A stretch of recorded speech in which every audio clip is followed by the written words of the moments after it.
Welcome to episode 249 of the Reptile Gumbo podcast. It's currently me and Katie because I can't get a hold of Robert. We're going to assume that he's taking a nappy nap. Nap does sound pretty good. I had all this energy after school. Like I was just like bouncing off the walls. And now I'm like, nope, I'm done for the day. Hey, someone, if Tim, anybody make a post in Discord, let everybody know that we're going live. I forgot to make a post earlier, like right when we do it. Oh. And now my hand's full of Coca-Cola, so I don't have. There we go. I was looking for our sponsor stuff. Let's do our sponsor stuff. So our guest is going to be a little late. They're running a little late because of some weather and some family stuff, but they will be here. Well, let's go ahead and do our sponsor stuff. Yeah, we have Lil's Shop of Horrors, which operates a commercial feeder breeder facility based out of San Antonio, Texas. They specialize in rats, mice, dubia roaches, Madagascar hissing cockroaches, and more. As feeder breeders, they focus on the nutritional needs of the animals that consume them. They provide feeders for everyone from first-time keepers with just one snake to large-scale breeding operations with many animals, as well as supplying pet shops. So no order is too large or too small. If you're looking to place an order, feel free to contact them through any of their social media pages at Lil's Shop of Horrors or email them via their inquiries page at lilsshopofhorrors.com. Boop, boop. Sorry, I was getting text messages from my boss. Also, let's go with Herp's Reptile shows real quick. Upcoming Herp shows, March 1st, March 2nd, Baton Rouge, Louisiana. And then Bryan College Station is March 8th, March 9th. Then Rosenberg, which we won't be at, March 15th and March 16th. And then Slidell, Louisiana, April 5th and April 6th. Belton, Texas, April 26th, April 27th. West Monroe, Louisiana, May 3rd, May 4th. Stillwater, Oklahoma, the Great White North, May 31st, June 1st. And then Denison, Texas, June 7th and June 8th. Where is that? Denison? Yeah. I think it's, I'm not going to lie. I'll Google it. I don't fucking know.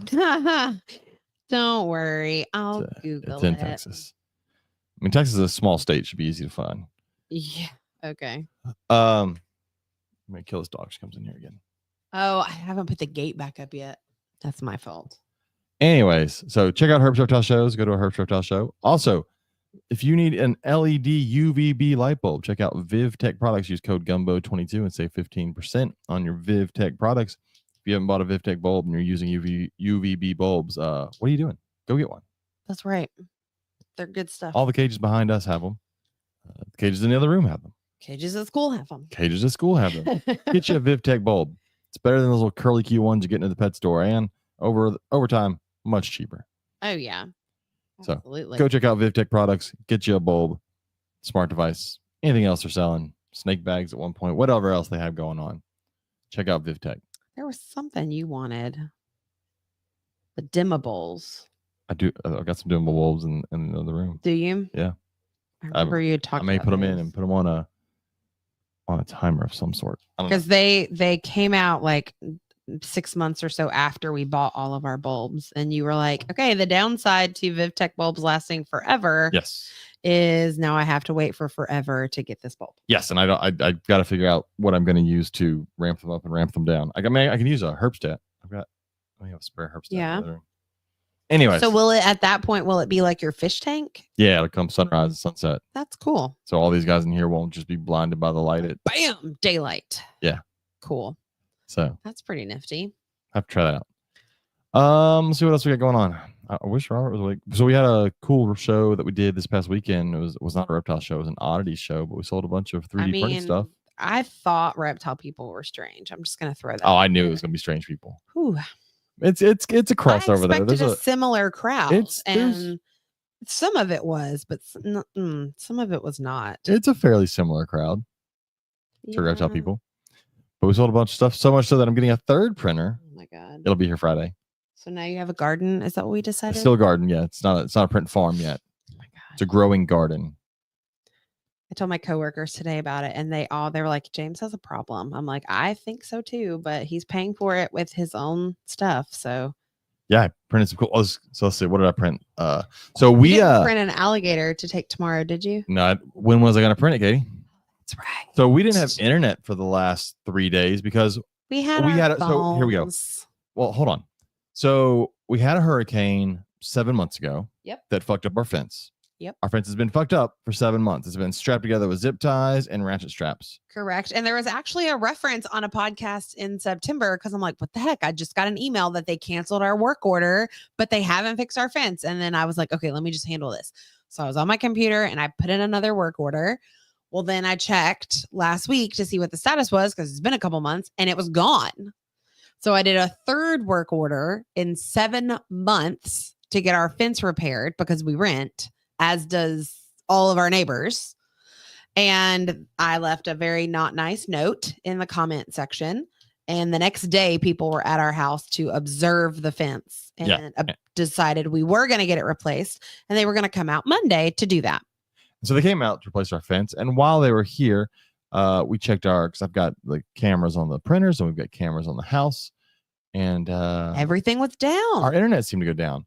Come to find out when they were. Well, hold on, because I did get an email from AT&T that said, "Hey, there's been an outage in your area. Yeah, it was probably working to fix it." It was us. Yeah. When they were putting in the new fence, they apparently went straight through the cables underground and fucked up the cables for all the houses.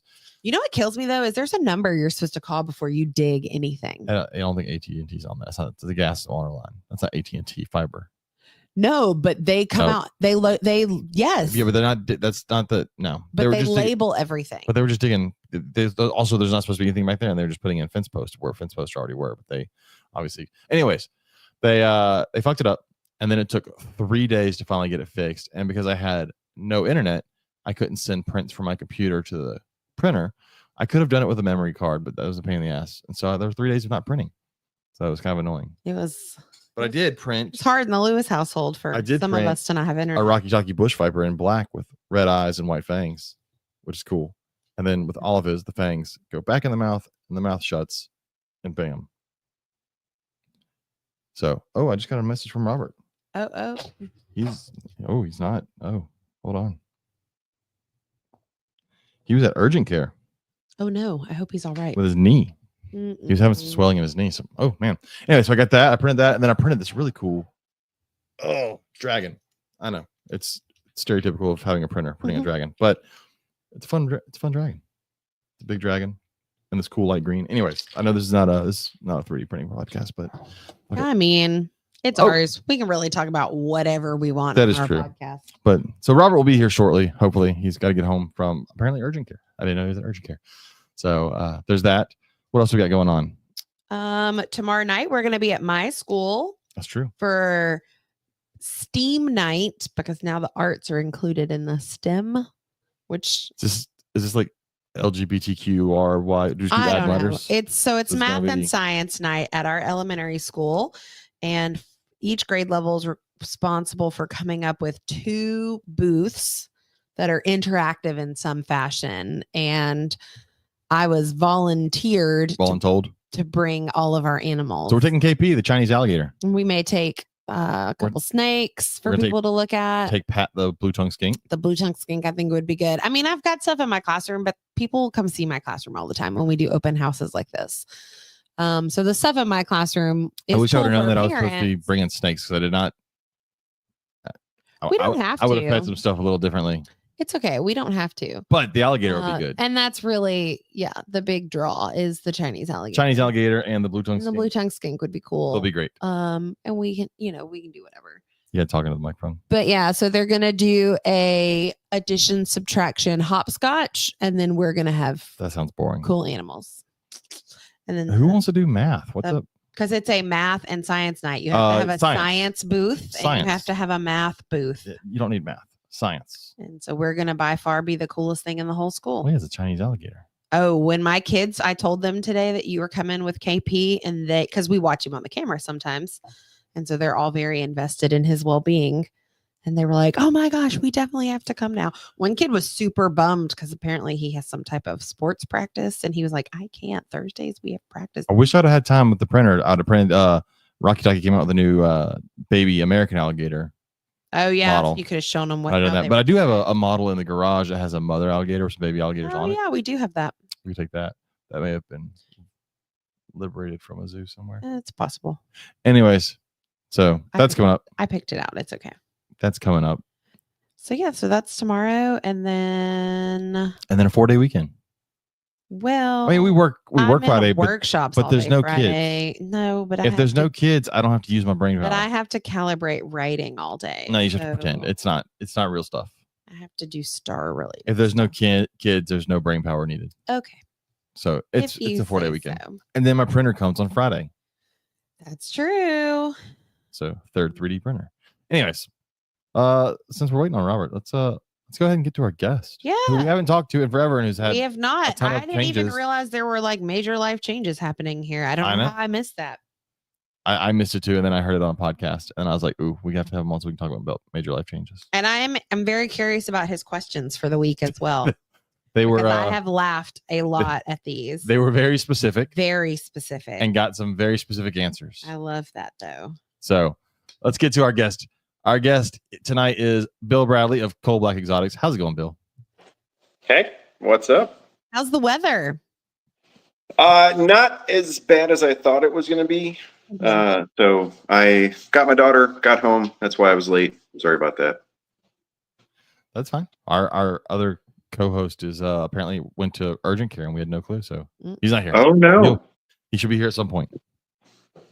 I also have to ask, do I sound weird or anything? Is everything cool? Sounds fine. All right, cool. I'm actually able to do it in the basement with the animals now that everything's at the house. So I try to do it down here when I can. So what is a basement? I don't know what a basement is. No. Yeah, you know. We don't have those in the South. No, we do not. So last time we talked to you, you lived in a different state. Yeah, it has been quite a while and quite a lot has happened. So where are you currently Yeah, living? we're in, everybody's here in Pennsylvania. We are in Hanover, Pennsylvania. So we're east of Gettysburg, north of DC. So I took a headquarters assignment in DC. I did that, crash padded for almost 2 years. It was quite a while. And then the whole family moved out this summer. And so we're all here together now. Well, minus my oldest. My oldest went to college. And so that was kind of the transition. Was my youngest, he went into high school and my oldest went into college. So everybody could move and just have a new school. Yeah. What college? He may not want to share that information out in public. She doesn't care. All the reptile nerds probably in some way have her social media also. She is at Southern Illinois University at Edwardsville for pharmacy. That's cool. Is this the same one? She's wicked awesome. That was 2019. Yeah, we saw them in Tinley. That helped you with a tarantula? Yeah. Forever ago. No, that's Indy. So Indy's our middle child. She actually did online thing for high school in the transition, and she graduated high school a year and a half early. Oh, wow. And she did a internship with the Youth Conservation Corps last summer for wild, like grass management. They use bison and different things. And so she did an internship for that and then finished high school early. And she will probably be headed to Kansas, would be my guess, for school. So cool. They have a super active herp society in Kansas. And they do a handful of annual herping trips that are super legit. So should be really neat. Man, you're gonna be left with so only exciting. one. Yeah. He's the only one. And we picked this area and schools and stuff. That was all designed for him. So see, I'm over here just counting down the days until my kid's out. Pretty sure she is too. It's okay. 4.5 years where we're at. Oh God. This afternoon, the car ride home was hard. It was so hard. I think it might be the opposite for my son. He's very much into sports and all sorts of things. And since he's in between seasons, I decided he can go do leg day with me today. So I don't think I think he's ready to go be an adult too, because he didn't want to have to do what I say for. Yeah. I was like, hey, you're not reading a book on your phone. So why don't you hang up and socialize? And then she laid her head down and took a nap on the way home. Well, I mean, instead of socializing with her mother. Be more entertaining. I don't tell you. Socializing her eyelids. Yeah.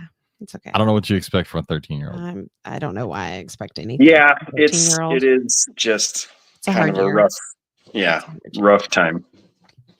It's okay. She'll need something in the future, and she'll come to me for that. Sure. Yeah. Like my hair Food, straightener when we got shelter, home. electricity. Yeah. Okay. Anyways, so how was the move with everything? What is that? What's that? Is that a bearded dragon behind you? There's a bearded flipping out. There's a tegu shedding over here. You guys are sitting on top of a humongous retic that's getting ready to shed. There's an Argus over there who's highly offended that I'm down here without food. You know. Everything moved well though. Yeah. Awesome. Everything, it sucked to do, obviously. But as far as like health or, anything like that, it was all really good. I got to go to Carpet Fest 2 Carpet Fests ago, and then I went to this most recent one. But anyway, the whole thing with people make fun of Owen, right, on NPR about doing all the Asian stuff and carpets. And he has always made jokes that it's because of Pennsylvania and he just keeps stuff in his basement.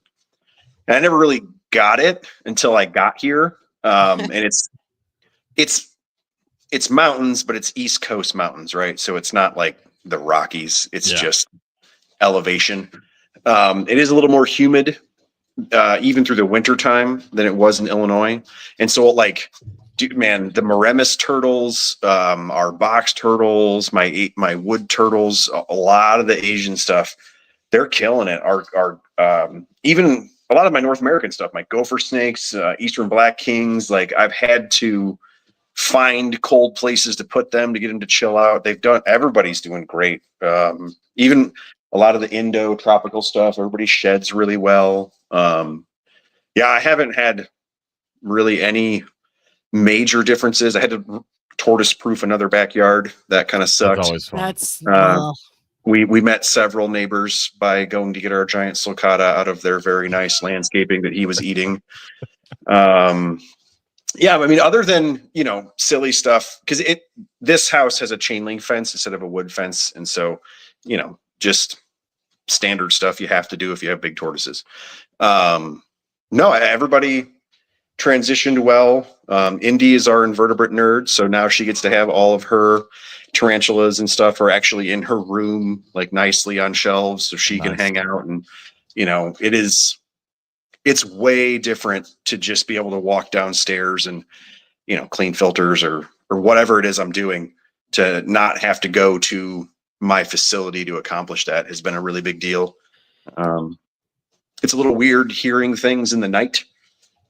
Tortoises and monitors and tegus and stuff are loud, knocking stuff over, and I'm like, what is going on?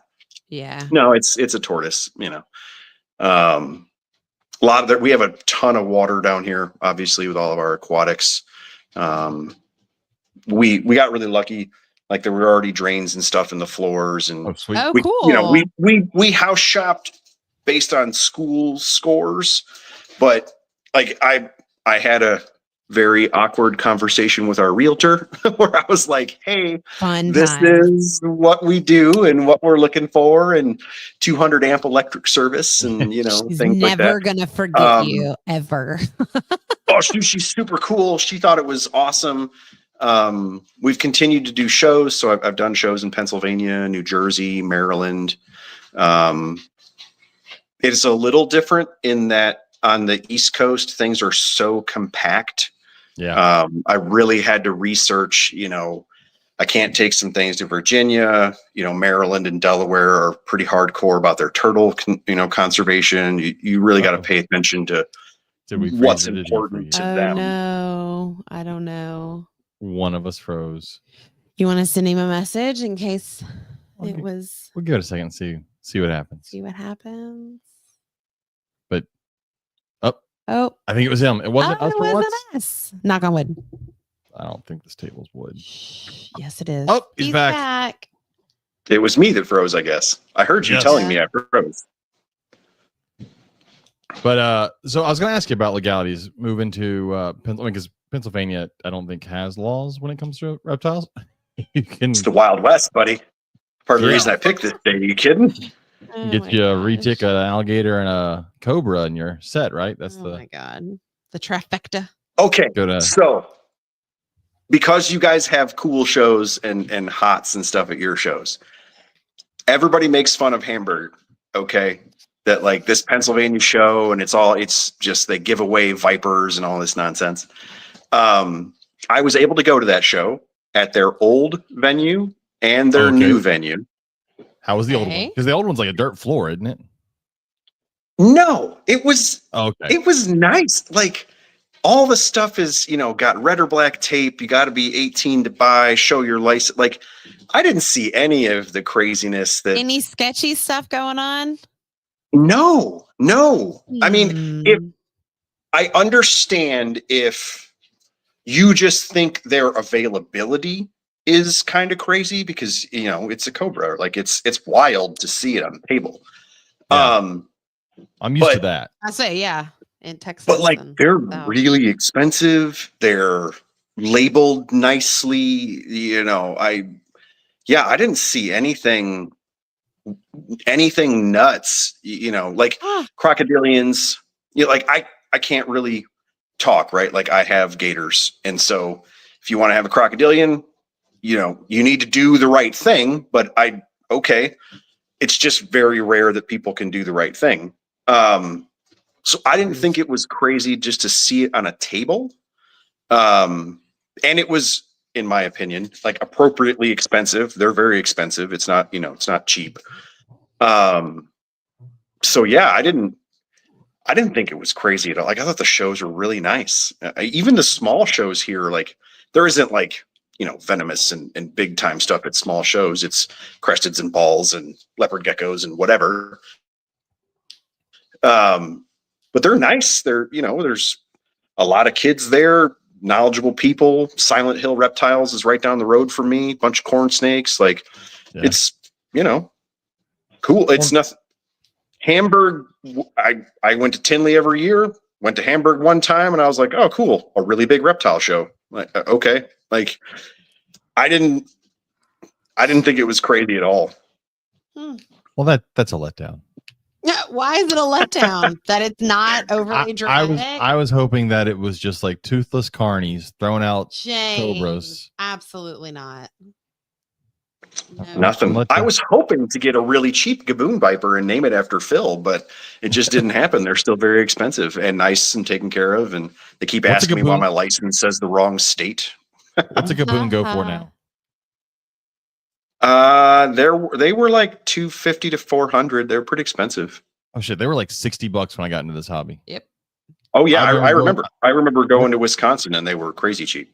I remember going to Daytona, and that was when they still had like a little tiny hot show attached to the big show In a separate room. in a separate room. And I remember going to it and thinking, why the fuck is this snake $60? Yeah. Mm-hmm.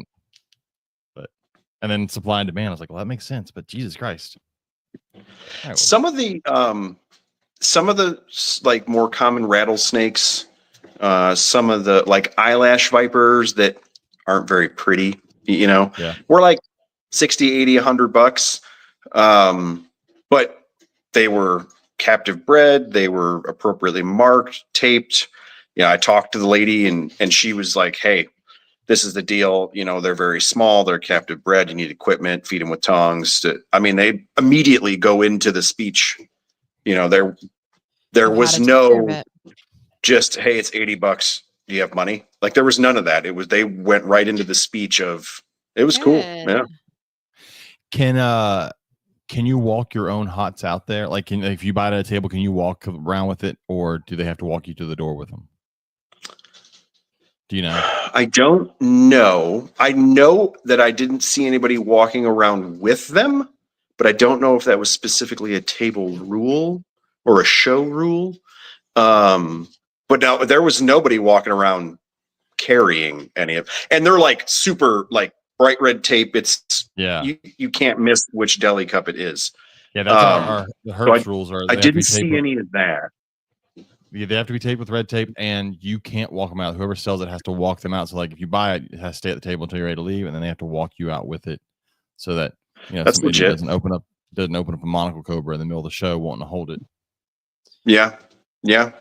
That's smart. So what was the biggest legality change from going from where you were to where you are? Are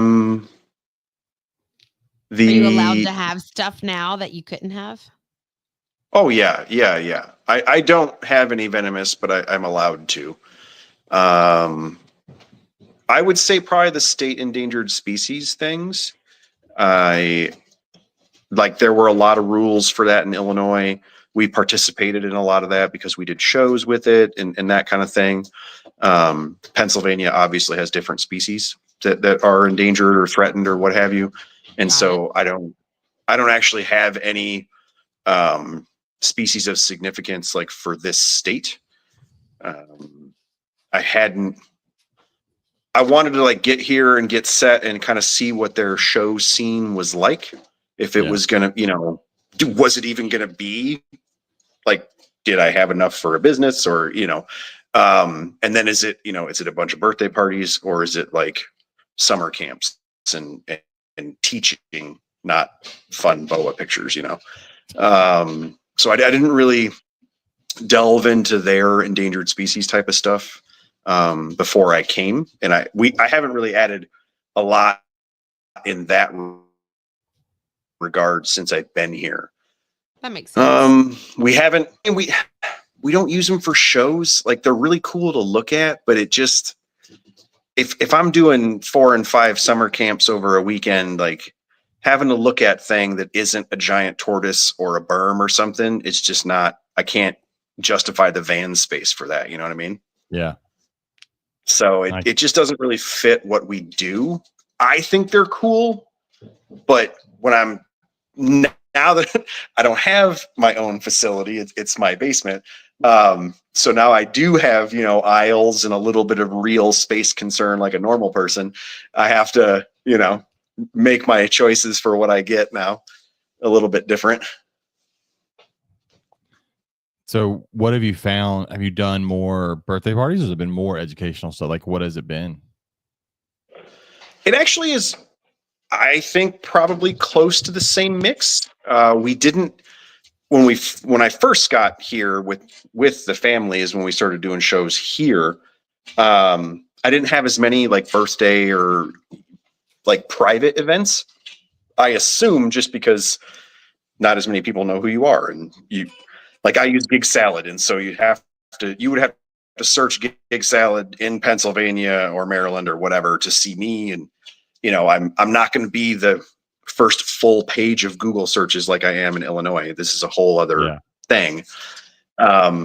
We did way more corporate stuff at the very beginning, and we did a couple of corporate things down by DC, which was a little weird. I've never done that kind of like fancy office party type of deal. That was a little strange. Bunches of summer camps, Boy Scouts, that type of stuff is everywhere, and so it really started out with a lot of that first. We had a whole like series of mother-son school nights for a while there. So yeah, it was a lot of that type of stuff to start. And now our Gig Salad type page thing, it looks the same. It's a huge scattering of schools and libraries and birthdays and whatever. There's a pretty cool reptile scene in Pennsylvania. Of course, Hamburg, NPR, all those people that they're all out here. And there is a decent scattering of folks that do shows. There aren't very many people that do shows like us. I don't really know how that trend goes, but I don't cater to like little kids on purpose. We did like the tegu's name is Ted. We just call him Ted, and then we tell you about red tegus. Like I don't make up like a funny story about Ted the lizard, or it's not made up. You know what I'm saying? Like I don't do that either. Yeah. And so it's just a different style. We don't sugarcoat it. Yeah. Yeah.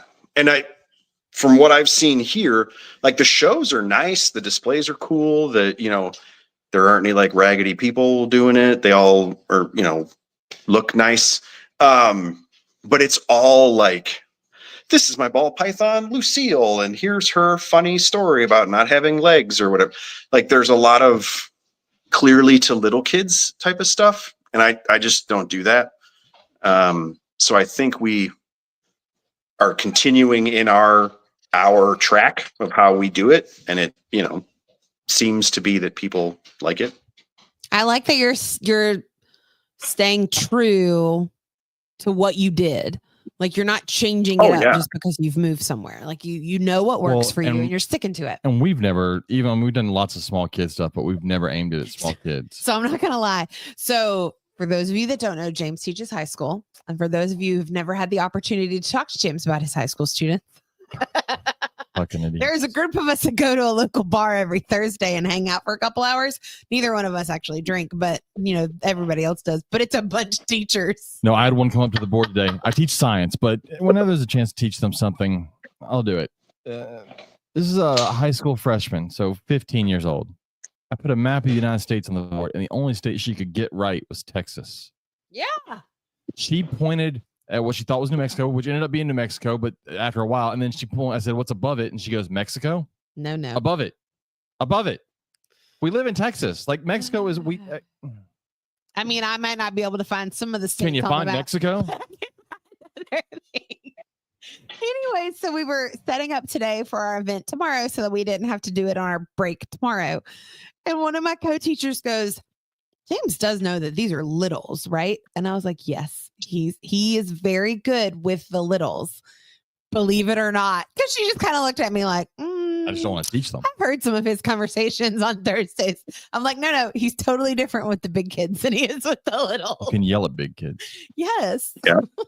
Yep. I mean, I yell at fourth graders sometimes when they deserve it.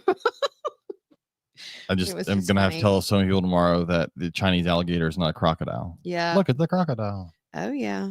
I don't know. A lot of the kids that a lot of them know me. And like, he was a hot topic for our zoology club kids too. So they have. That is one thing that's new since the last time. I have a Chinese alligator. It's not technically mine. No. It's on loan. I did see the posts. Yes, I saw. Yes. I think the whole world saw the post. Freaking awesome. I'm very jealous. I'm only slightly jealous of the alligator because he gets more attention than I do. He's cooler. Yeah, well, I'll tell you. I've been around longer, damn it. Yeah, he's still cooler. I don't know what to tell you. But he has decided he only wants to eat mice now. Yeah, he is spoiled. He's decided that crocodilian pellets no longer do anything for him. Yeah, they don't entice. Fish, not really a fan of.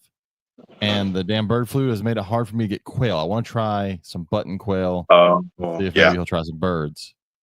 But I got to find somebody that has some that hasn't run out of them because of. I thought that perhaps it was like a draft coming through the window. No, because if you offer him a mouse, he's great. But yeah, no, it's because we hung a big quilt up on that window, and I made the mistake. It's warmer in the kitchen now. But I mean, that's not a big thing.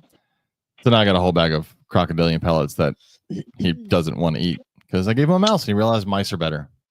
I'm in that boat as well, but I offer it to turtles and I mix it in with the tegus sometimes, and they'll usually, if I put it with something else, they'll take it. I bet my blue tongue, if I wet it down, I bet the blue tongue would eat it. This thing's a garbage disposal. I guarantee. Mine did for sure. I'm gonna have to try that. That's another one who's spoiled rotten in this house. The blue tongue? Yeah, although he must be mad at you because he hasn't come over. No, he's laying in the corner. Because normally when we're in here, he will come over to the glass and scratch until James takes him out and plays. So Jake Butler said chicken liver or gizzards. Yeah, that sounds great until you give a chicken liver to an alligator and then watch the mess that ensues from eating a chicken liver. Yeah. You've done this before. Well, it's just I know how to eat. Oh. Yeah. And chicken livers fall apart easily. Ah. I actually sawing right over you guys' heads. I have hearts and gizzards, and a lot of my stuff it takes the hearts really well. Even hearts, like the soft-shell turtles and stuff. Yeah. So I mean that might be something to go for. You just get it at like a specialty store? You can buy them at a grocery store down here. Can you really? Mm-hmm. Like a regular old grocery store? Yeah, go. It's in the meat section. It's in like little tubs. It's where you go buy catfish bait. Oh, Yep. okay. I've seen this before. I'm just Yeah, kidding. yeah. I know where to get it now. Yeah. I've seen like gizzards and stuff, but and liver. Yeah, I you can go. just didn't know that I've ever seen hearts in a regular grocery Yeah. store. Yeah, I use them for pretty much everybody.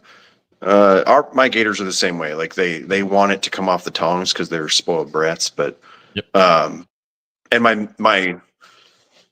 I didn't realize it when I first started messing with crocodilians, but like I've always taught it, and I understand the concept, right? Of like the reason shows and zoos and things use alligators is alligators hunt and eat smaller things. They don't necessarily want to hunt the big monkeys who are trying to take care of them. Yes. And then, but like I've noticed that equates like through their life. Like my gators eat smaller things than you think that they would. They just eat a bunch of them. And then if I offered them like a chicken drumstick, they have no interest in. It's They're trying to really figure out size what driven. you're giving them. Yeah, and it's clearly something they could eat, and like size wise, and they'll stare at you, and I'll literally like hold it up. No, I'll take it back to the cutting board, whack a piece off, hold it out. Yo, yeah, take that. It's the exact same piece of meat. It's just smaller, and they take it every time. So yeah, it's really held true. And then if I ever have any of that and just it's left over, I have snapping turtles, so I don't ever have to worry about it. Nice. Oh yeah, there you go. I need to find electrical tape so we can tape his mouth shut. If not, I can get. I feel bad taping his mouth shut because I know that he's not going to bite anybody. Well, say I know. I'm confident that he won't bite anybody. Yeah, or no. try. Kids But are dumb. I'm not We're confident. taping Little them kid out. not sticking a finger in his face. We're taping them out. Yep. So, Yeah, we're the same way. We tape them every time. Yeah. And they don't care. Yeah. They're so over it by this point. Whatever. The worst part is I'm just peeing on you. I was going to say he's going to pee on you. I'm actually Same. worried about that with my corn snake tomorrow night. She hasn't pooped yet since I fed her. And I really had hoped that we had enough days where she would poop. There's still tomorrow. There's still a chance. Tomorrow night's probably around the time she's going to poop. Yeah, I know. Based on what you gave. Did you give her a mouse or a rat? I gave her a large mouse. Yeah. I gave her smaller. I gave her smaller than normal in hopes that it wouldn't be so bad. And then I'll just feed her again like Friday. You know what to do it? Put her in a tub with brand new bedding. I'll just change your water bowl out.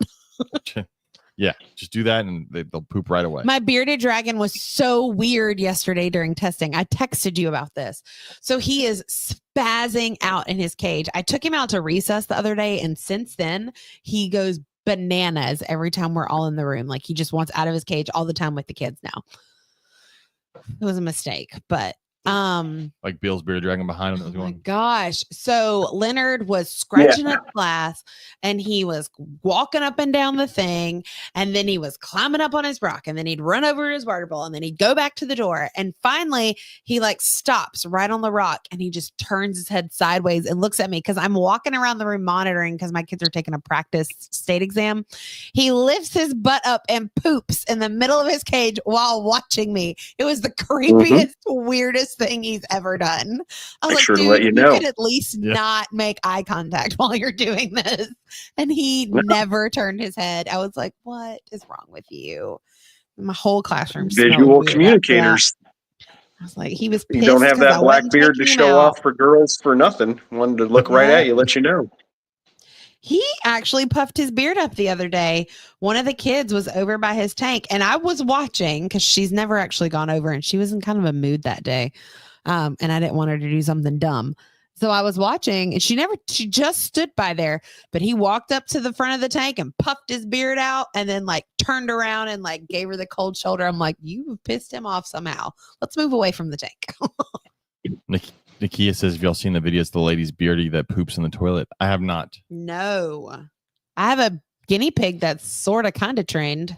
Not to poop in a toilet, though. Not for a toilet, just for a litter box. Or just poops in a pile right next to the litter box. Yeah, it still works, though, because it's still in the same that always spot. seemed to be our thing. I could She never. poops in the litter box, but if I don't change the litter every single day, she just poops next to it. Oh, and I'm not doing all that. It's got to be fancy enough to poop. Maybe twice a week at the most. There's no point. Yeah, she's fine. Animals are annoying. Toss a glove on and it's all in one spot. So I can just, and I even thought I was going to get real fancy and I like created a container that was the whole width of the cage. Yeah, no, she just totally refused to use that at all. Cause I'm like, I will be smarter than you and I will put something down for the whole thing. Yeah, no, that didn't work in my favor. Yep.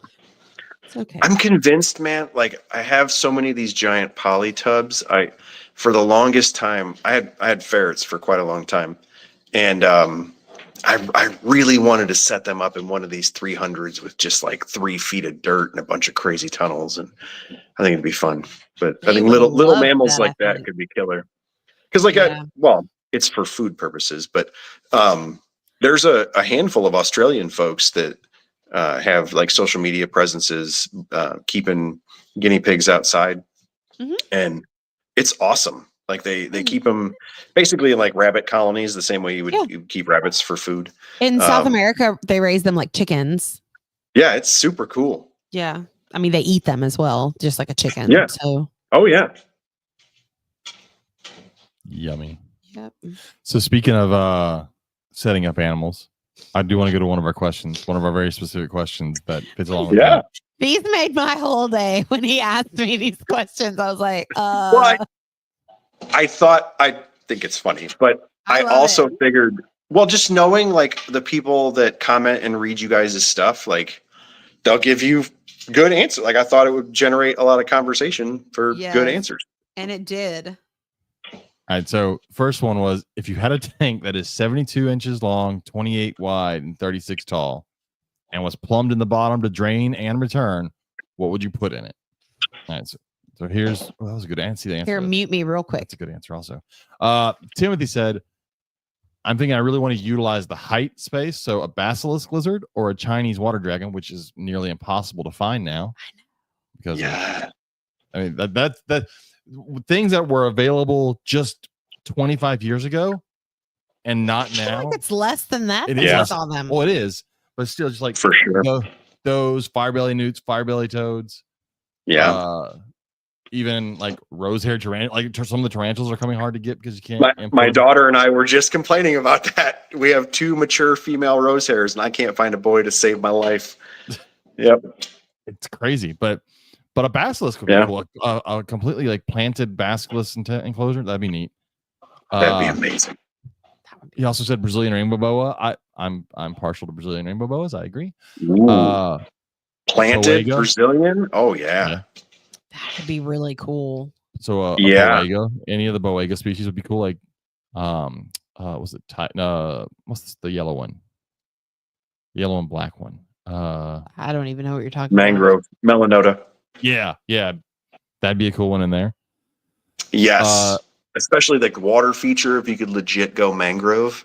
That's what he said. Do you utilize the plumbing aspect? Oh yeah. That'd be sweet. He said that would be sweet for his yellow anaconda, but the 72 inches is slightly small. Yeah, it's gonna be a little small. So he's saying basilisk or Chinese alligator or Chinese dragon. I bet you my male could chill in there for a while still. Yeah. He would. I mean, it'd be a lot of water plants and stuff. They're actually kind of boring. They're really cool looking snakes, but they are a dedicated ambush predator. So other than going after the food and making a mess of the water, they just do not care. But it would look cool, even for just for picture opportunities. That would be neat. A full-on planted Brazilian rainbow boa one with one end as an actual like deep pool for them to, because I have found with rainbows they love to soak. Like they will soak a lot, like anacondas will. Like they'll sit in the water. And then put you a mister on it in the morning and have that'd be kind of cool. Make it look like our Brazilian rainforest floor. You can get you a big like tree trunk look in the back corner or something, so it looks like it's sitting at the base of a tree. Mm-hmm. So I agree. Timothy, I'd go rainbow boa. That's pretty cool. But this is one I saw it. I didn't realize it was on here. This would be cool. An elephant trunk snake. Oh. Really just dig into the aquatic side. Yeah. That could be neat. That would be a neat one. Giant penis snake because that's really all it looks like. We had somebody on that breeds those, didn't we? They were trying to breed them. Or They trying had to them. breed, They had, right. but they had an amazing setup. They had a huge tank in their Yeah. like garage for like 3 of them, and those things get massive. I didn't realize how big they got. Yeah, they get really big. Yeah, I mean, he had some, and they were like bigger around, like as big around or bigger than my forearm. I was like, I just didn't think of them being that big, but they do look dumb out of the water. yes. So, Danielle said false water cobra is what she would do. Yeah, maybe. All right. Yeah. Jason Miller. See plumbing some kind of stream setup because I have the drain and return type of. That'd be cool. Yeah, actually, legit do moving water feature for a water cobra. That'd be cool. Be cool as if you could do it and then do like schools of guppies in there. Yeah, like actually biotope it out. Yeah. Put you some cleaner shrimp in there. That could be cool. Jason Miloradovich said baby Chinese alligator. Yeah, I'm always going to go baby Chinese alligator. That sounds good. Fair. I mean, hey, Pennsylvania is cool with crocodilians. I don't mind driving to Texas, pick it up for you. It'd be fine.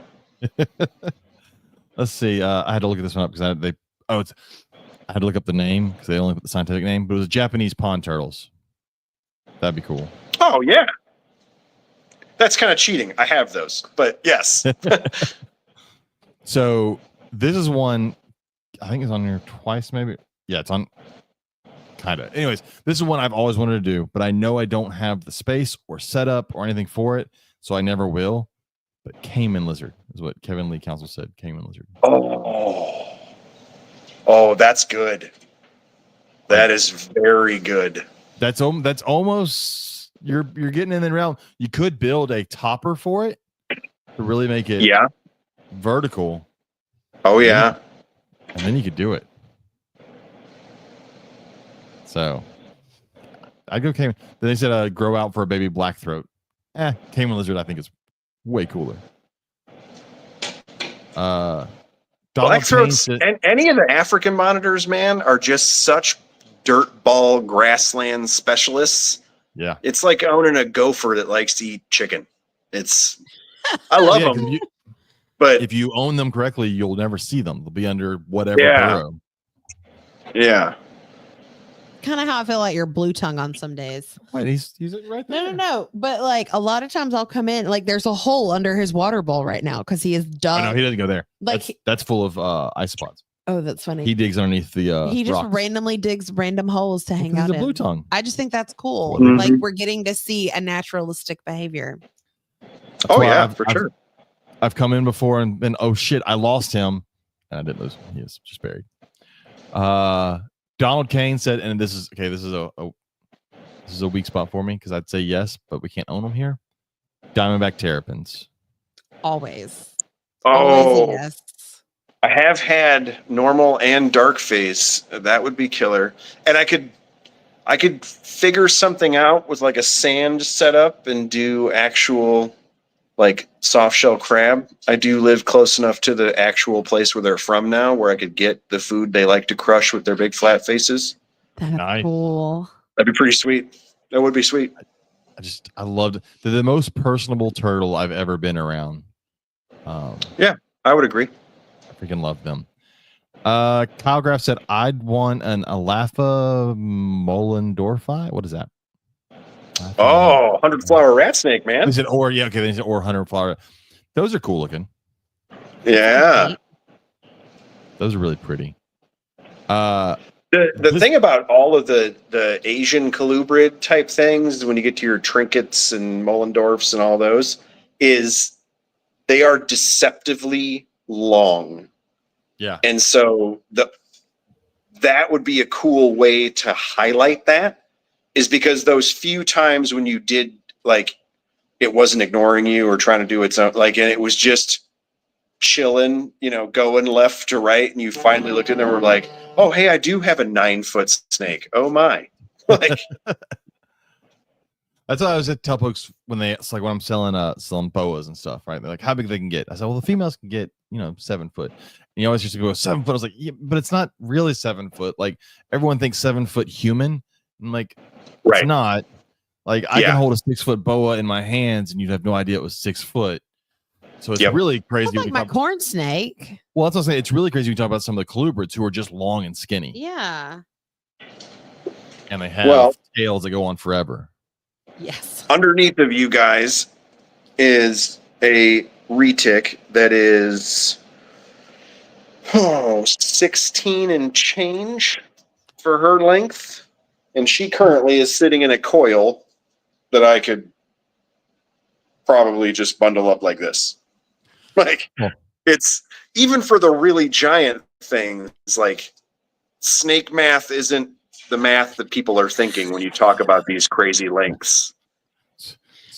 Katie doesn't believe in snake math. I don't believe in snake math. So our debate, snake math is wrong. Our debate last week with snake math was I was at a show. I took snakes to sell. I had a whole bunch of samboas. Bill's gonna side with you. I don't like this. I had a friend who had a male rough scale samboa, and I was like, hey, two Kenyans for this rough scale. And he goes, okay. So I told Katie I got rid of two snakes. And she said, no, you got rid of one snake because you exchanged it for one. It's like, no, We're snake still math. Feeding one snake. No, it doesn't. Snake math. I got rid of 2 snakes. No. See, I agree with both. I agree that you are still feeding one snake. Yes. But I agree with I didn't buy a snake. I came home with the first thing he said was, I didn't buy it. And I'm like, what the fuck do you have, James? I now have 2.2 rough scale. I didn't buy it. I'm like, I didn't buy it with money. I'm going to start saying that whenever I like acquire new fabric. It was, I didn't buy it. It was shipped to me instead. Yeah, but that's not true. You're not changing fabric for other fabric. I mean, I use fabric in projects. That's fine. Money was still spent on that. And I didn't buy any of this vinyl that I'm sitting here weeding either. I'm using all my scrap stuff. Which you bought at some point. But it was so long ago. You bought it's not even in the budget anymore. I didn't pay for the It's been long enough ago that the purchase isn't in my memory, so the money's not real. The money's not real. It's already forever gone. Don't think that's not how that works. It's 100% how. Yes, it is forever gone money. Yep. Your vinyl and fabric math is not the same as snake math. Shh, it's okay. So here was a cool one. Laura Vincil said Chinese crocodile lizards. What are those? Oh yeah, very cool. Smaller.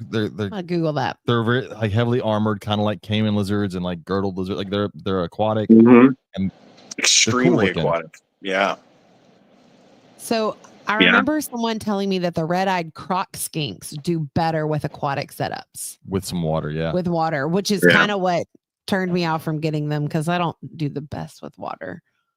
Yeah, but you don't have to have like water with them. Like no, it's just it's just moisture, humidity. Lizard? Chinese crocodile lizard. That's actually a really good one because those can get a little cooler too, so I don't have to worry about the heat as much. This thing looks wicked. Oh, it'd be it's very cool. Like old world dragon face. Yeah. Yeah, for sure. For sure. How big is a Chinese crocodile? They don't get big. They're not. No, maybe the same length as a beard, but 2 leopard gecko bodies. Yeah, these don't look very large. Yeah, they're not big. So I'm thinking out of all the suggestions that were given, and then I'm thinking of all things given and you doing educational shows, the caiman lizard to me is the best bang for the buck. Yeah, I agree. Just because, look, I love Brazilian rainbow boas, but that's not going to impress somebody the same way a retic will, right? That's not going to do it. Right. The Chinese crocodile lizard is cool for me and you, but a caiman lizard, full-grown caiman lizard with the red head and green body is going to be way more impressive to show somebody. For sure. Yeah, that makes sense. What is your thinking with this tank? Where have you sat with your top 5? Let's get your top 5 of what you think that's gone through your head. Oh, well, before we go there though, what does your wife have any like care at all as to what goes in the tank? Yes, a little bit.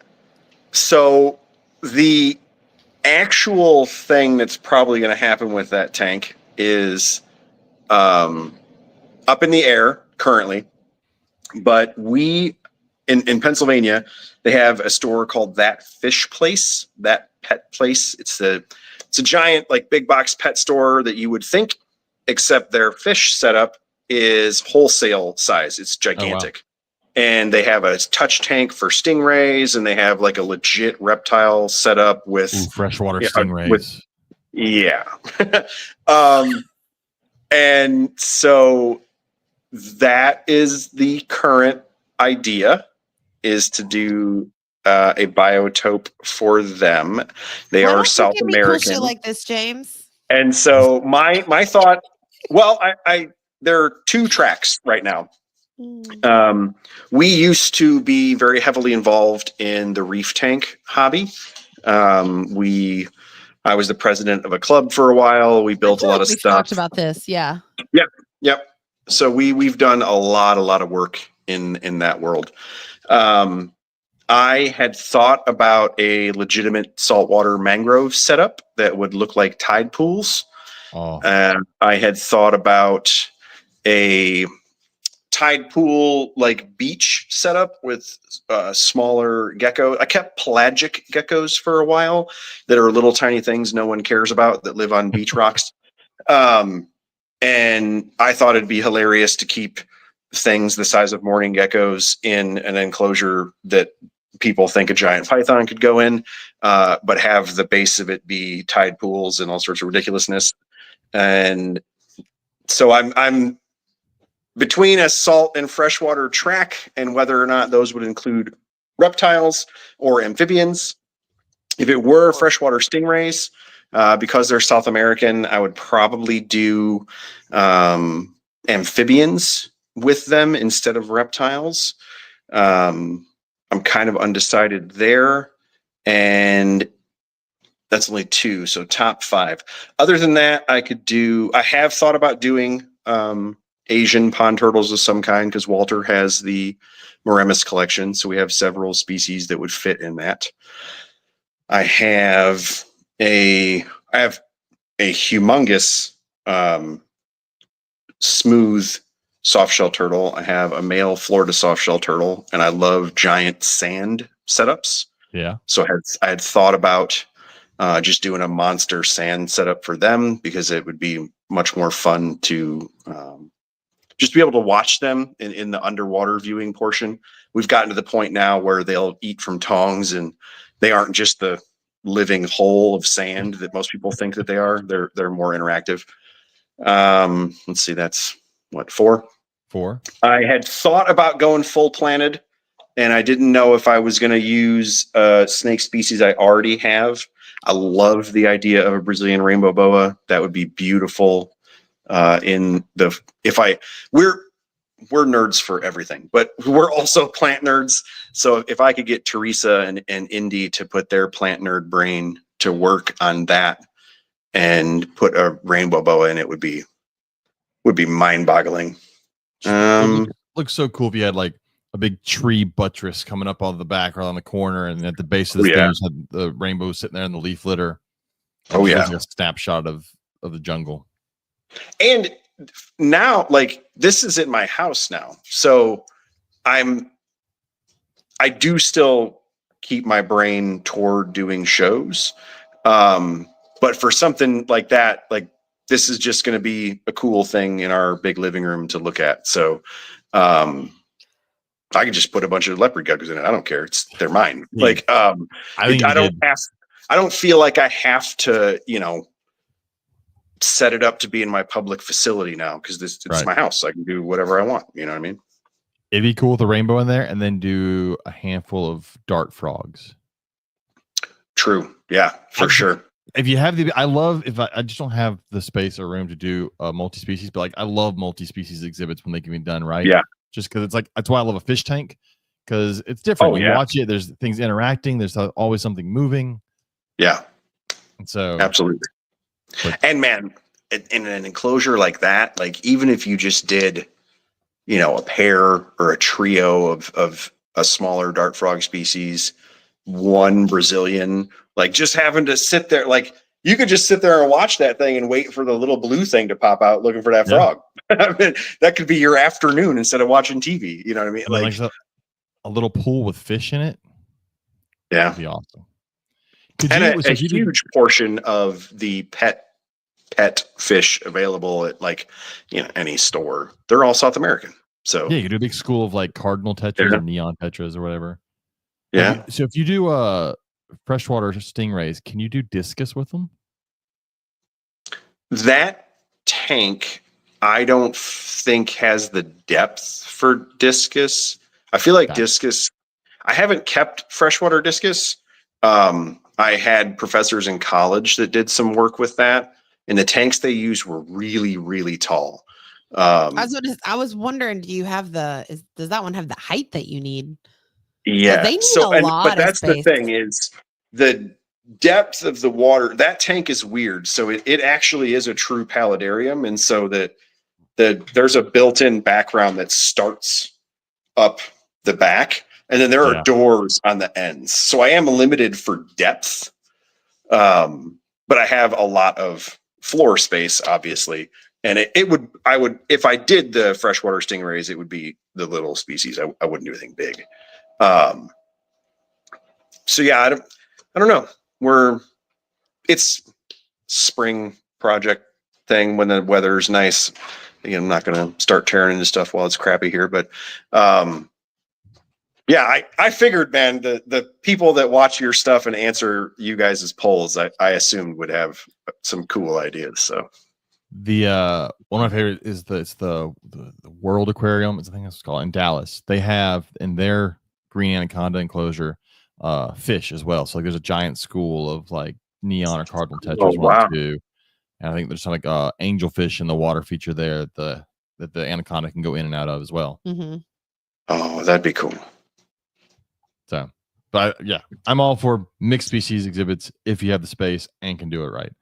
That's why I hate when some of these groups fuss at people for putting two species together. If it's a giant enough cage, I'm like, yeah, no, it can work. Just you gotta be careful what you put together. Like, right. Sure. Yeah, of course. All right. So speaking of putting things together and getting things, let's go to the second question because this one was a little more interesting. Oh my God. So I'm waiting to see if Teresa pops up in the chat. Let's see. She said she might. What is your best reasoning to your spouse or partner for why you should be allowed to incubate your own emu egg? Oh my God. So let's go. We'll go I mean, I want to incubate and hatch everything physically possible, but then I want it to go live somewhere else. I don't want a small dinosaur, but I don't want to keep it. I just want to hatch it and get to see it as a baby and then let somebody else take care of it. Let's see what everybody says. I could see that.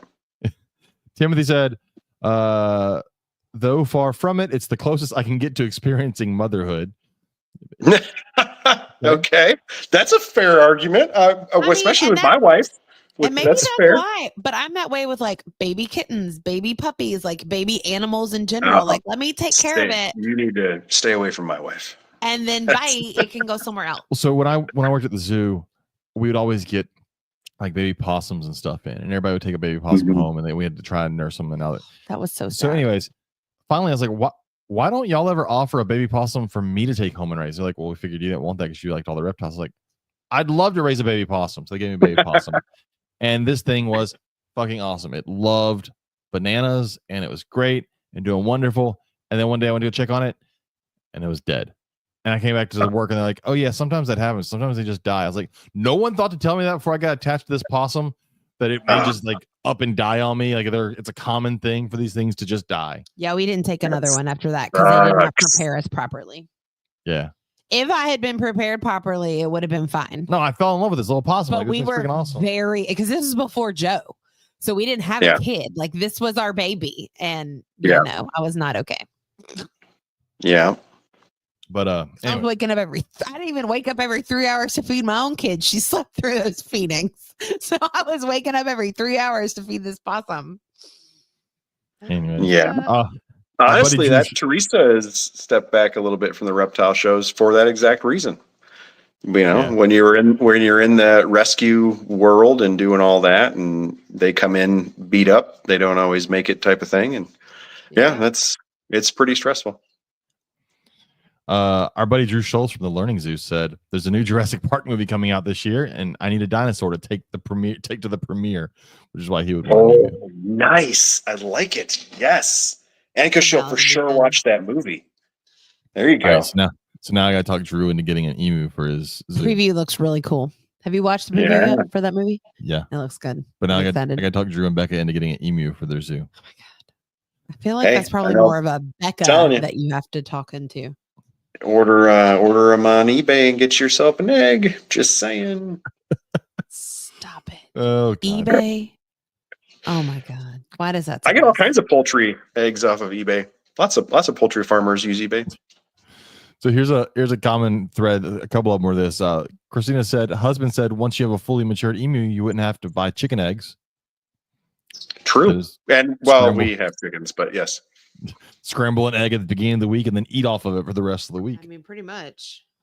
Kyle Graff said, ask for forgiveness instead of permission. That is not how that works, Kyle. No, not with, you can't just have a giant dinosaur in your backyard and be like, no, you'll get over it. It's fine.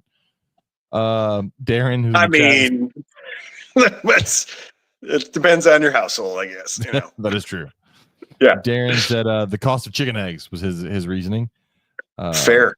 I'd actually didn't even enter my mind when I wrote that, but yeah, I bet you that's legit.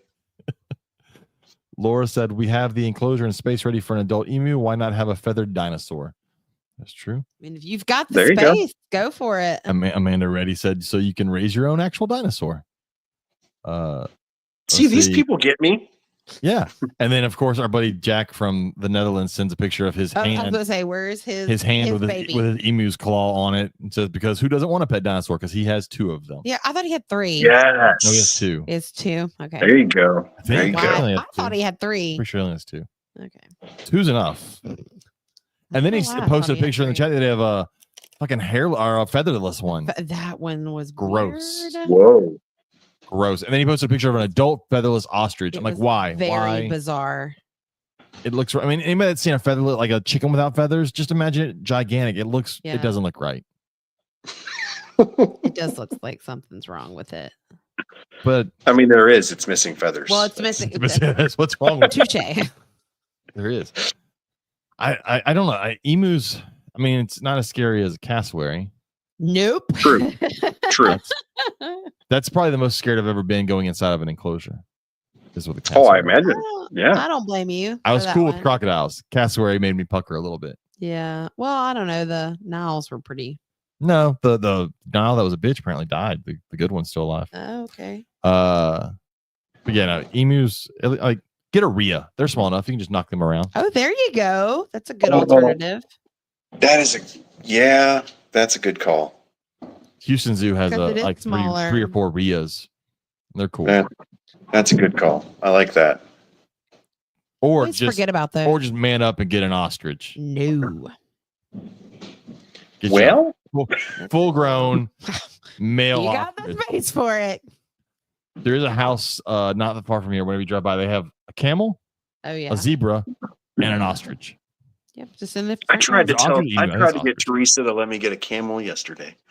Those are horrifying. The stories you hear of like male camels, what they do if you're not fixed, are horrifying. Yeah, no, yeah, you gotta fix them. Yeah, they're apparently very hardcore.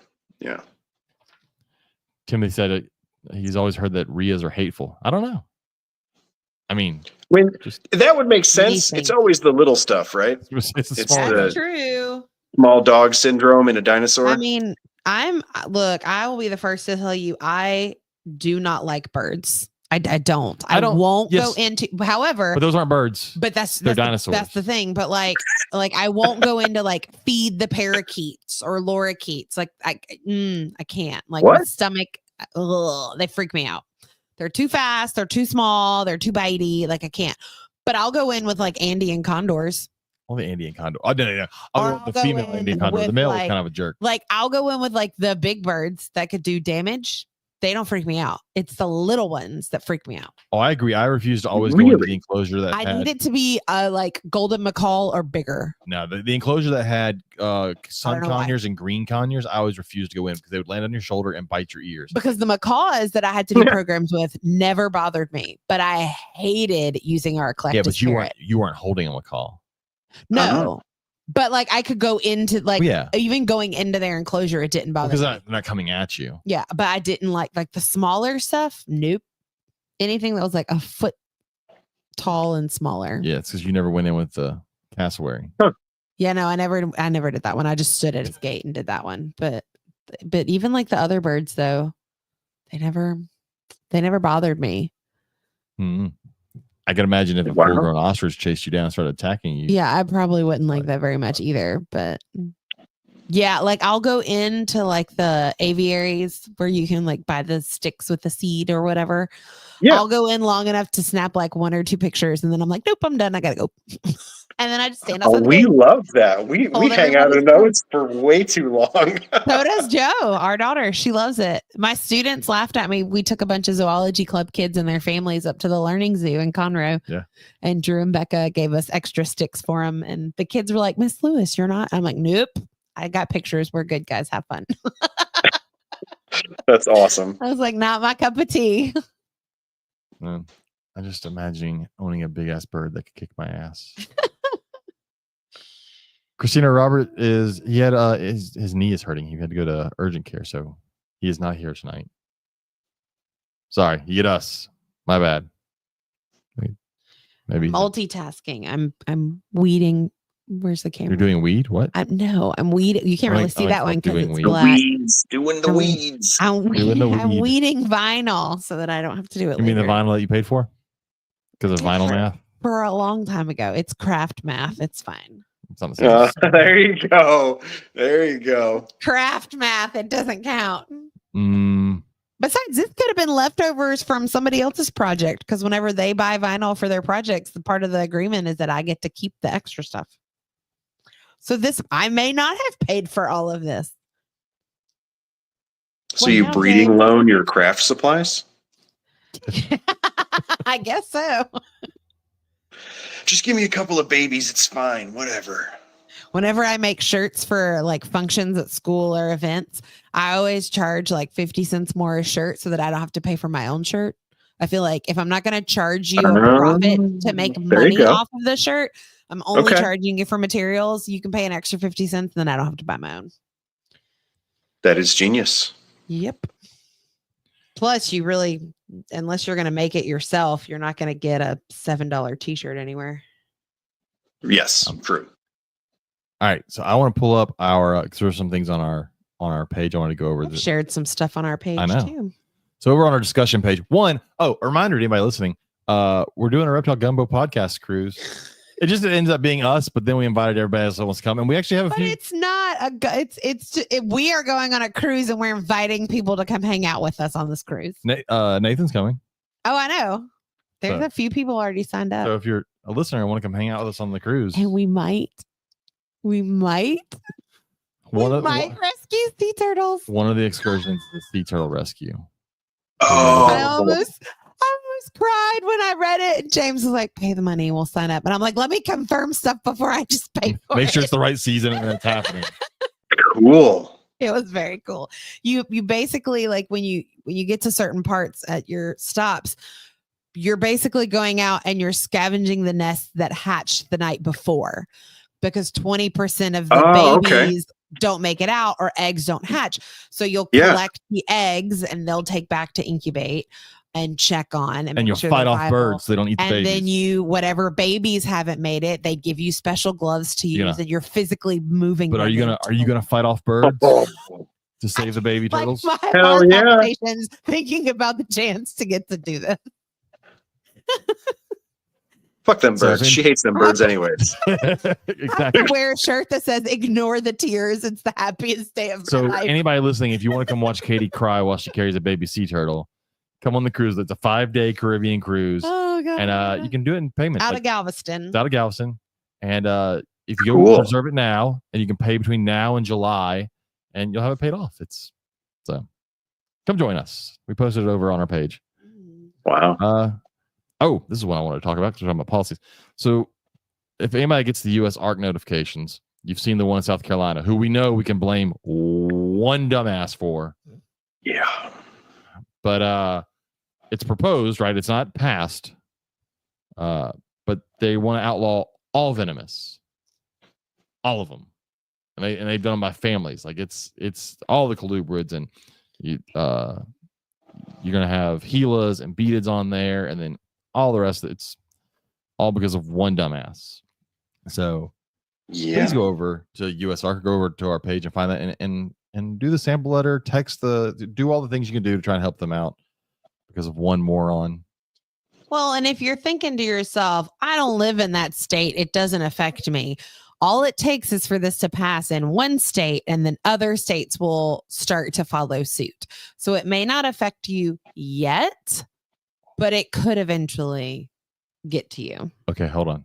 That's true. Well, and there's enough news traction on that goofball that other states are definitely watching that. So. Oh, yeah. Correct. And they're going to see how this plays out before they make any moves. So Timothy had a good idea for the 72 long tank.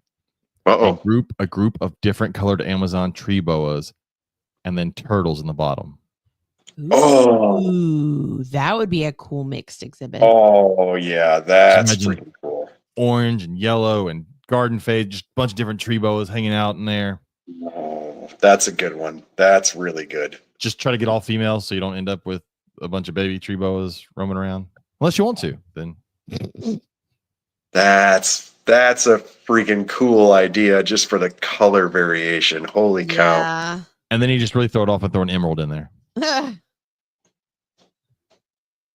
Oh, you have to do that for the Facebook hate. Oh. But that would be cool, just a mixed Amazon. Because there's a bunch of different colors you can get in Amazons now. Mm-hmm. For sure. And they're still like, people think that they're not cool, like they're not a chondro or whatever. Like, yeah, you could. Oh, that'd be awesome. That's very cool.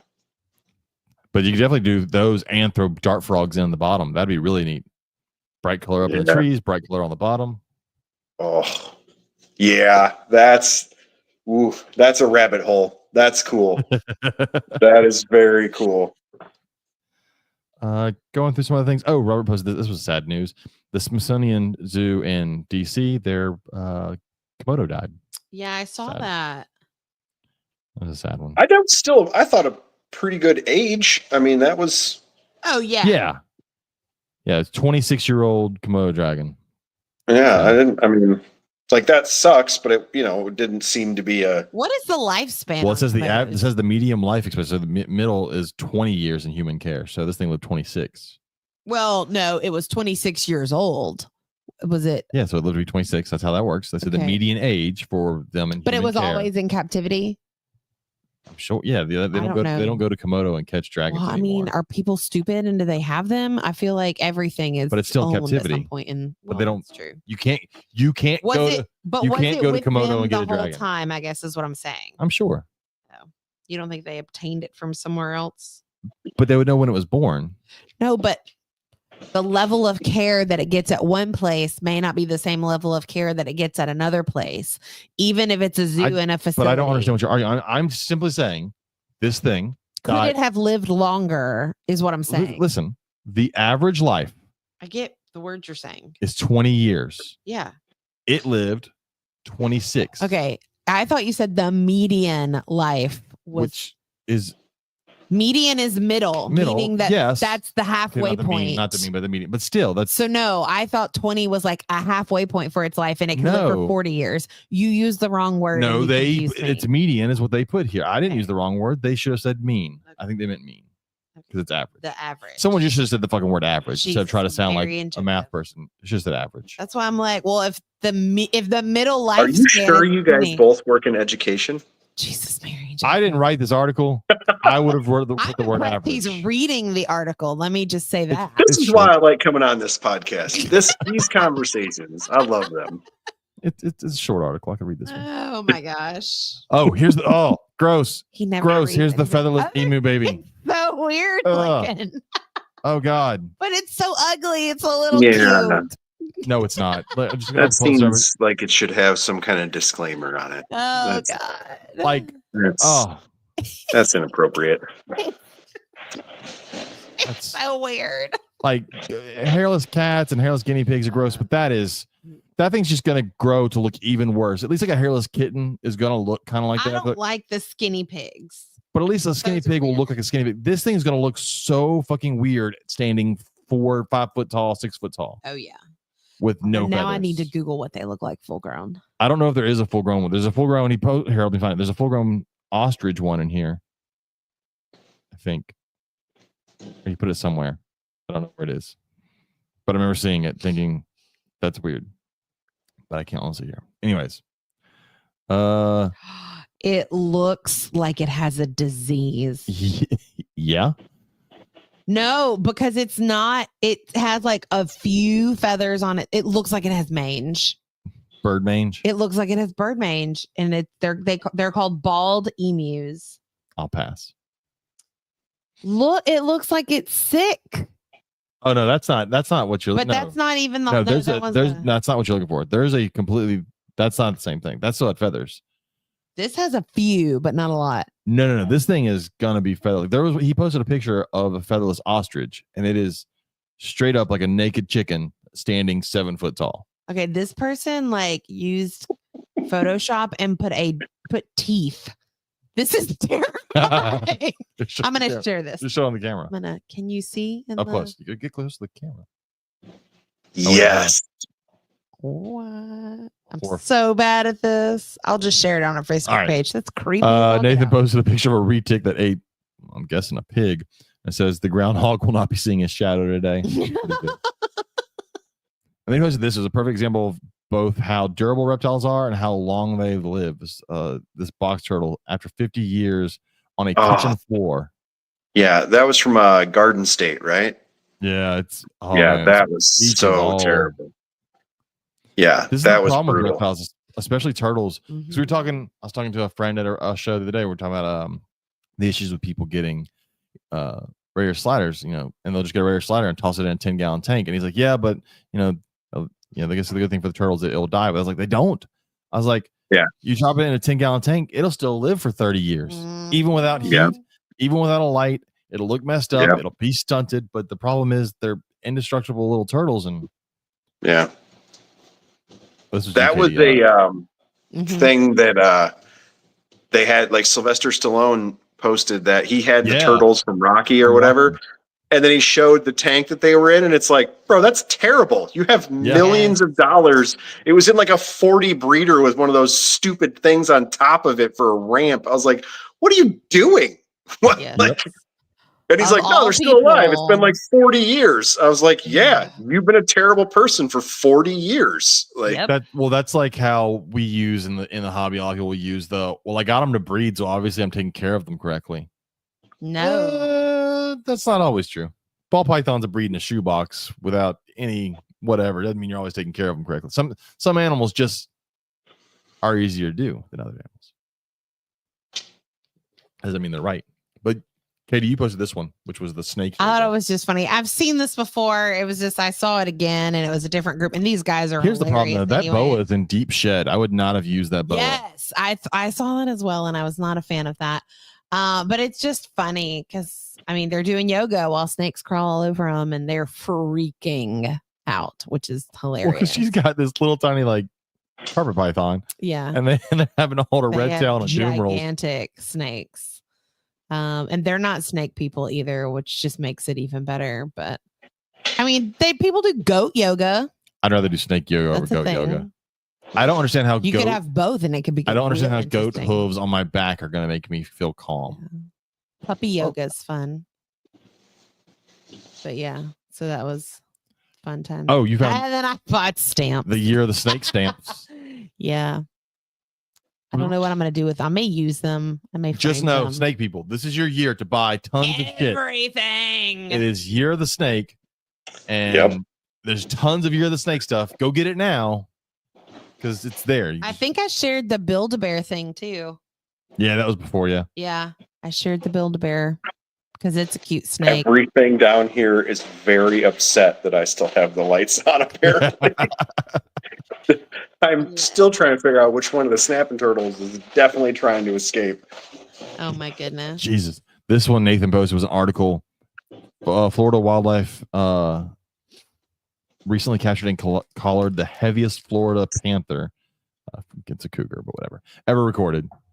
166 pounds. That's a lot of cat. 166. Yeah, that's a lot of cat. Goodness. I stole this and sent this to some of my other biology teachers. It was genetics, but with gummy bears. I saw that and thought about you. This is how we need to explain to people that get into the hobby and think they're a genetics wizard when they own like 3 ball pythons and they still can't understand what incomplete and codominant means. I thought about tagging Travis Wyman and telling him that I'm just going to save this in my phone since he always has. He's convinced one of these days I'm going to retain the genetics information that he and you are trying to teach me all the time. And it doesn't. Just use gummy bears. Yeah. That's kind of awesome. Isn't it great? Your students would remember this. You could do a gummy bear genetics lab with them and let them dissect their own gummy bears. For That sure. is true. That means I have to give them something sharp to cut with. No, use a butter knife or a plastic knife. Or I can make 3D print ones with magnetic parts that remove, and they can do the. Go. How do I do that?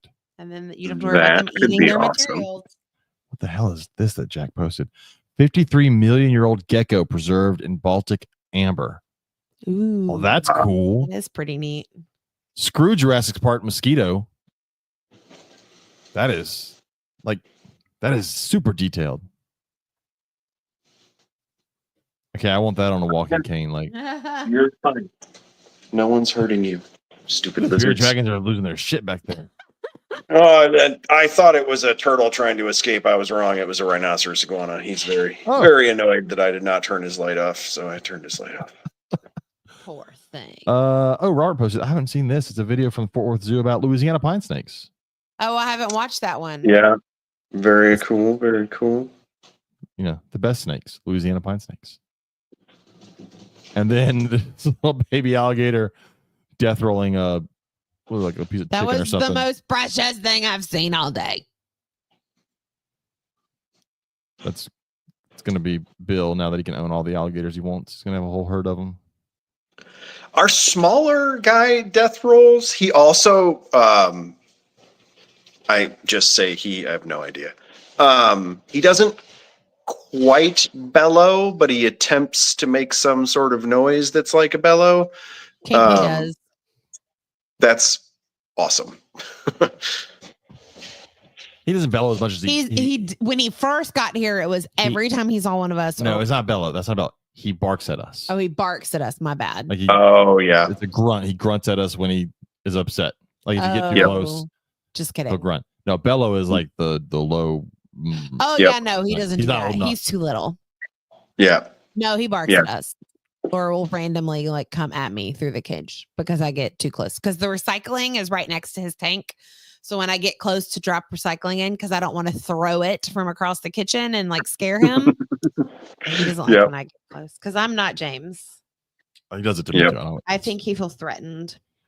No, he knows he has to fight you for your love. He has to fight me for your love.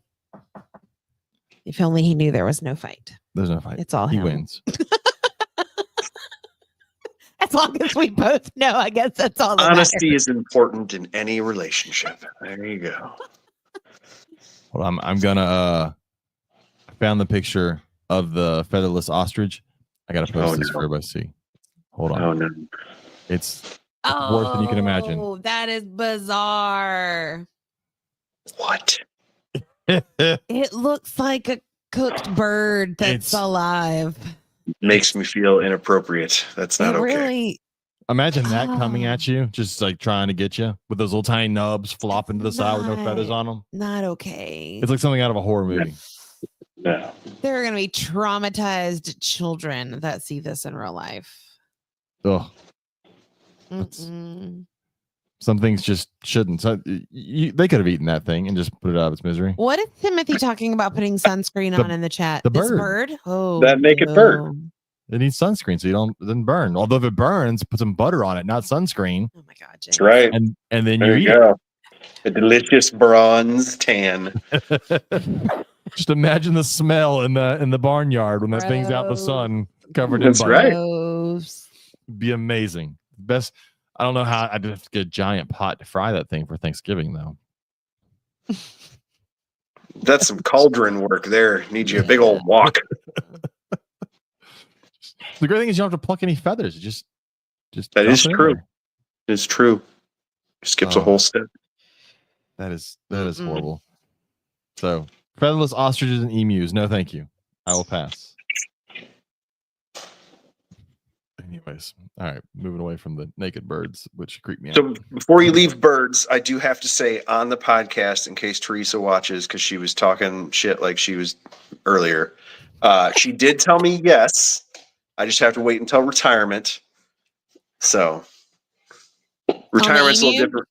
Retirement's a little different for me. I'm like 10 years away for my job. So actually on all sorts of ridiculous. Our current plan is such as it is. Teresa is from middle of nowhere, Kansas, and her mom still lives there on a farmette. And so ideally we would like to retire in that direction, maybe on that farmette. Who knows? Her mom is quite a bit older, and that's actually part of the reason Indy is thinking about going to school in Kansas, is she might go help with grandma. So if that's the case, then we might go that way. And I don't actually know anything about farming, but I know I like dinosaurs and ridiculous pets, and I could have more of them if they had mammals or hooves. Farmer. Yeah. Or just have one. And my goal is to be the guy in my wife's old high school that when they go to school, they're like, I swear to God, if you go down road L, there's a dude that has a tortoise the size of a car. So and I think I saw a gator in his yard. And then they're going to be like, that's so ridiculous. It's not that guy. And it totally will be that guy. It'll be me. Yeah. When we go past the ostrich, the zebra, and the camel, that's that guy. Everybody knows, like, hey, there's a zebra. I'm like, yeah, we know exactly what the zebra is. We drive past it. Yeah. And they're like, shut up. The guy doesn't have a camel. I'm like, no, yeah, totally. Totally got a camel. Yep. What the problem is, that yard of animals, the camel, zebra, and ostrich are three animals that scare me. Just because, like, the general public doesn't see them as scary because they only ever see them on TV as cute. But I know the horror stories of what a zebra, a camel, or an ostrich can do to you. Yeah. Zebra are bad news. Yeah. Zebra everybody thinks they're horses. Like, it's not a horse. Yeah, they're bad news. Yeah. That's why every time I see one of these drive-through safaris that have zebras, I'm like, what is wrong with you? How are you letting people hand feed a zebra through their car? Yeah. Until it yanks a kid out of the car one day. But yes, you need a farm full of just weird shit. I don't know what the laws are in Kansas, but you need whatever they'll let you have. I mean, once I'm retired, I'm just, get out of my yard. Don't ask. Just sign at the front that says all is that a camel? Shot. No. It's just a weird horse. Keep moving. It's a big Great Dane. I'm retired. I'm retired. Get out. Of course, it's not a camel. Don't be ridiculous. Who would own a camel? That's never. What you got to do though, that no one owns, is own a Bactrian camel. What is that? That's the big two humpers. Oh yeah. You never see those. Yeah. I don't know why, but you never see them. And they get pretty thick as far as their coat goes. They could deal with some weather. Yeah. Not full time, but enough to be okay in the fall. Just imagine riding into town on your Bactrian camel. Hell yeah. There were camels with my in Binturong. Texas. Oh my God, that's fabulous. Go ahead, James. Tell me about the hoof stock you want. I want a zebu. Yep. That's all I want. Oh, yeah. Zebu. There you go. Yeah. Our friends at the Learning Zoo have a zebu, and I want one too. Oh, for real? Ferdinand doesn't like you. Ferdinand ate out of my hand last time I was there. Did he really? I'm so happy. He was so sad. He was like, this zebu does not like me, and I'm not okay with this. There's a zebu at our zoo, and that thing loves me. Oh, yeah.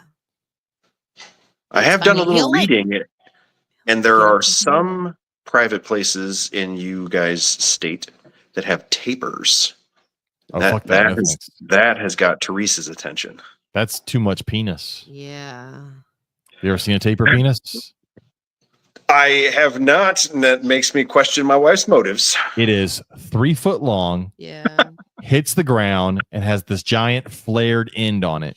It's basically So tapirs, for They anybody can listening, spray anybody. they can shoot backwards the also. most insane accuracy. But tapirs, for anybody This that's is listening, why you talk to zookeepers first. tapirs are related to horses. They evolved from the same common ancestor, and apparently the one thing they passed on to each other was the horse dick. But tapirs didn't get the news that only being that tall, they didn't need a horse dick, but they got it, and it smacks the ground. Weird. First time I saw one come out, I mean, it is all of 3 foot long. All right, hold on. I'm Weird.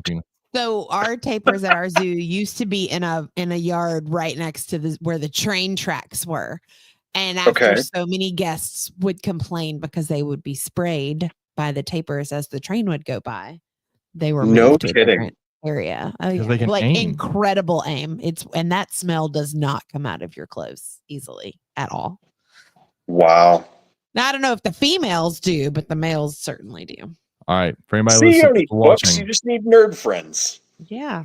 For everybody watching, here is your tapir penis of the day. There you go. Good for you, buddy. I got a naked giant ostrich friend you should meet. That thing is straight out of a horror movie. Yeah.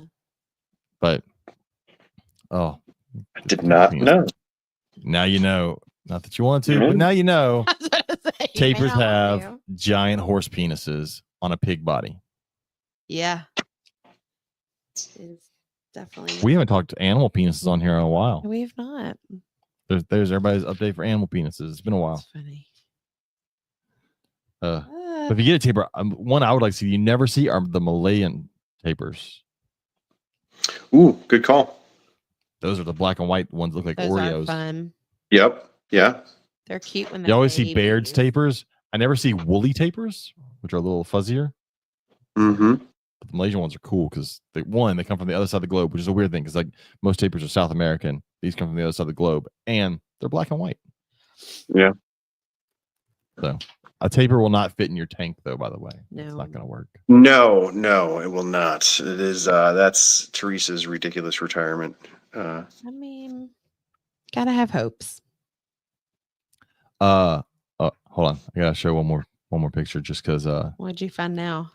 Oh wait, no, it's a video. That's a video that sounded sketchy. Oh no, it's like an old Brian video. Is it the Reptile? Yeah, it's an old. Anyways, I couldn't get the picture to show up because it was part of the video, but it showed a male mounting a female, and you'll understand why it's got to be 3 foot to get. The tapir. Because things don't line up for it to correctly. work. Oh, that like tubular body isn't conducive for doing the deed. Which is crazy because pigs don't have a 2 foot long, 3 foot long penis, and they get it done.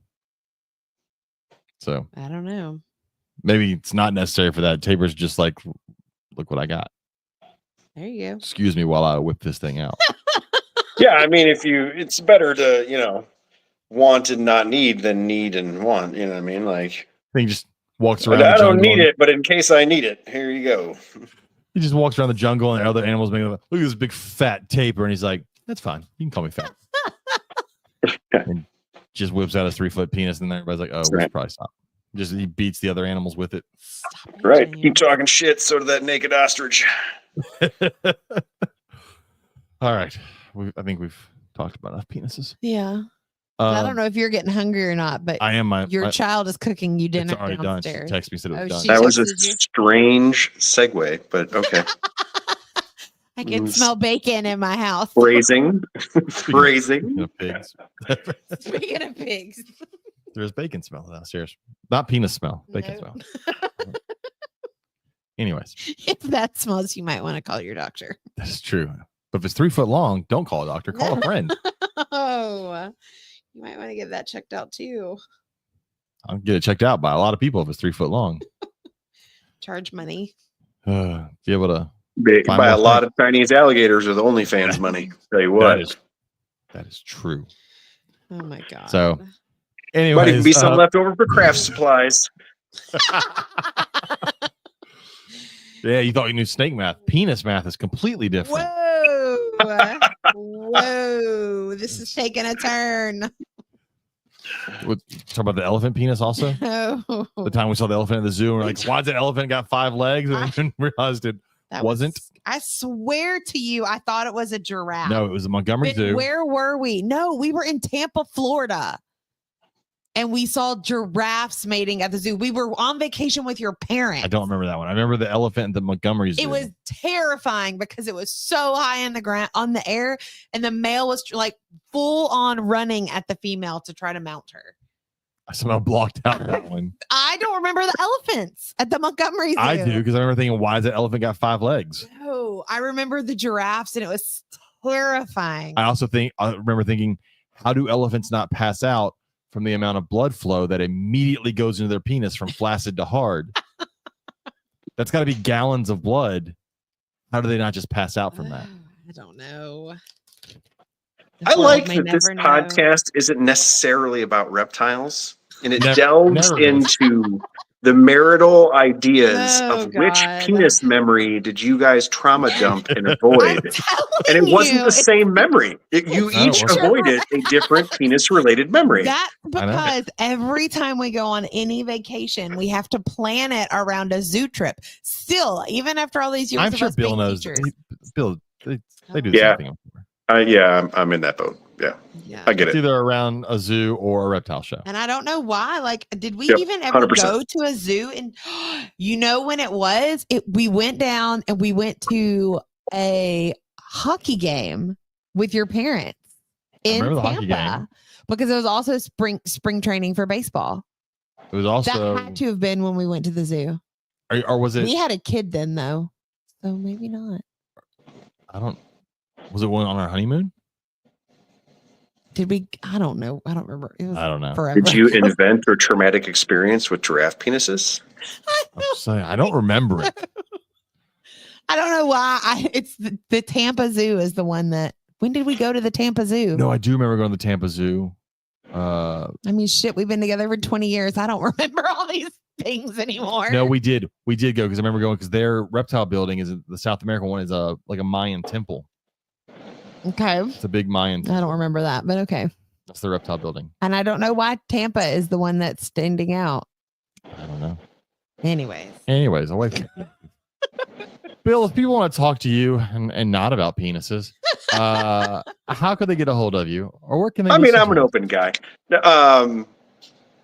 Coal Black Exotics, Facebook, Instagram, pretty much whatever. Lizard Brain Radio. Lizard Brain Radio. I have been slacking. We moved, and there was moving was fairly awesome. I work for the government, and in case you live in a cave in some other part of the world, everything you see in the news related to the government is utter nonsense. And if you work there, it also is utter nonsense, and it's not fun. And so I have been slacking on my reptile things. So, Lizard Brain Radio is still alive. I'm still alive. I still have lizards. I still like them. I do intend to do more of Lizard Brain. So if you want to hit that up, I still get my Spreaker statistics and stuff. And so folks go back and download episodes. People message me about episodes, ask me various things. I am usually known for giant enclosures and been progressing into books and all sorts of things. So feel free to message me on any of those things about whatever you want to talk about. I don't care if it's giant animal penises. It's okay. That's what. Well, I don't listen to podcasts anymore now that I have a podcast. It's very hard for me to I don't have time. We're also not traveling as much now that we've moved to Texas. But I got tricked into listening to one of the day because it was on rough scale Sambos, but it was you filling in for Phil. Yeah. And it was on rough scale Sambos. I was like, oh, and then I was like, oh, dude, Bill. And I haven't talked to Bill in forever. Yeah, that episode was killer, man. I was not as up to speed on rough scales as I am on Kenyans. It was awesome. He was cool. As much as we talked about on the episode, after we kept talking, we got our books, and that guy is awesome. I highly recommend him for sure. Yeah, I'm gonna have to reach out to him after some time passes because I'd like to have him on so I can talk about Sambo. Yeah. So, but Yeah, just on that one, I was like, I'll give some time. He has stories and stories. Works in academia, in a museum, just on, and it was so much fun. Yeah, I love rough scales. They're so cool looking. They look like little vipers. They're the natural color. Dude, is I had no idea. Like, I started digging in a little bit, so I would be kind of spun up on the episode. Then after the episode, I dug in some more, and yeah, it was. They're cool. It was awesome to hear from him, and then I started digging more. I'm literally sitting next to a contribution to the herpetology of northern Pakistan. Nice. Yeah, that was awesome. Yeah, they're the calmest Sambo that I own of all the species I have. They're calmer than Kenyans to me. Although I've heard people say they have horrible ones. I don't know. All my rough scales are nice. Very cool. Anyways, let's let Bill get out of here because he's an hour ahead of us. That's right. So he's gotta get to sleep and turn off his lights so those animals stop freaking out. Yeah, for sure. But everybody listening, we will be back next week with someone. I don't plan that far ahead, so it'll be somebody. But I have planned far enough ahead to know that we're going on a cruise again. If you want to come on a cruise with us, look it up. Come hang out with us on a cruise, or don't hang out with us and just go on the cruise. It's if you've never been on a cruise, and for just 50 cents extra, you too can have a Happy Tears T-shirt. You can come watch Katie cry herself as she holds a baby turtle. If I hold a baby sea turtle and get to save its life, tears are happening, guys. Let's just be real. Fair. Fair. All right, Bill, if you'll hang out for a second, everybody else, we will be back next week. Hopefully Robert's good. I got to text him, make sure we'll go check on him. But good night. We'll see y'all next week. Bye. Bye.